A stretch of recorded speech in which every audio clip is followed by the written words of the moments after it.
Wanting to do a red lip for summer, but you feel like you look like a clown, or maybe it's just a bit intimidating? Keep watching. I'm going to show you exactly how to balance your face so a red lip looks flattering, effortless, and timeless. The lip is bold. We want to keep everything else pretty minimal. And with my Westman Atelier foundation stick, a few drops of the Road Glazing Milk, get that really beautiful level of coverage that just like evens your skin tone out without covering it too much. It's so nice when I'm in New York and I have a mirror to film at because I can actually see myself when I'm doing my makeup. When I do want to add a little more coverage in certain areas, I'll just go in directly with the foundation stick, buff it in.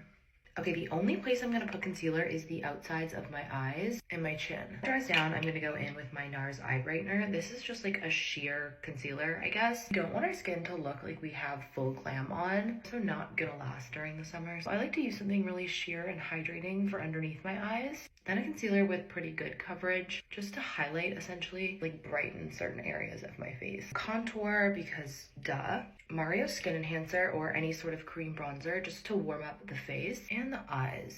One reason I love this product specifically for bronzing is because it's so buildable and sheer, you kind of can't mess it up. I like to bring the bronzer onto my cheek ever so slightly and then a little on my nose. Setting lightly, a somewhat matte or like natural finish is the best for this look. I obviously want to look hydrated and glowy and youthful and cute. I don't want anything to distract from the lip. This is my favorite powder of all time. This is the Pat McGrath.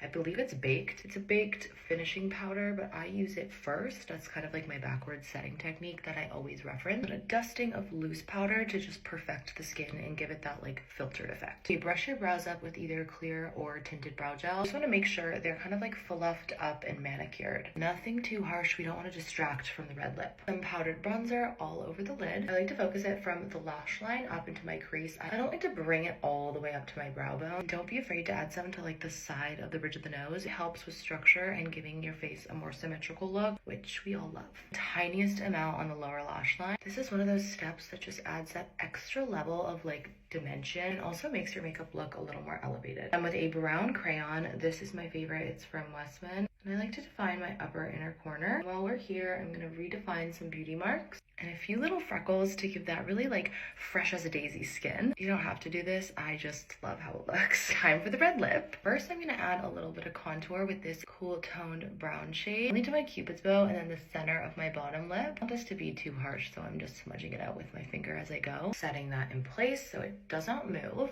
Setting that with the tiniest amount of pressed powder. This will also give your liner and lipstick something to kind of grip onto and not slide all over your face. And take a liner. It doesn't have to be red. I just have a red one with me. And start to shape out your lips. And take your red lipstick and instead of going directly onto the lips, it's a little bit messy, but pick some up on your finger and start to dab it from the center of your lip out. This technique just gives the most like lived in, comfortable looking red lip. I actually learned this from Miss Pat McGrath. It looks like lived in and comfortable instead of like clownish. Okay, it wouldn't be a look without my signature highlighter placement right in here. This just like adds that glow that literally makes you look like an angel and it really lifts your face. I prefer no mascara, but it's up to you. You could add brown, you could add black. I love a red lip, especially when it's done like this for the summer. It's unbelievably chic. It's so timeless and it's literally so easy. That took me like 15 minutes. You guys, I'll see you tomorrow.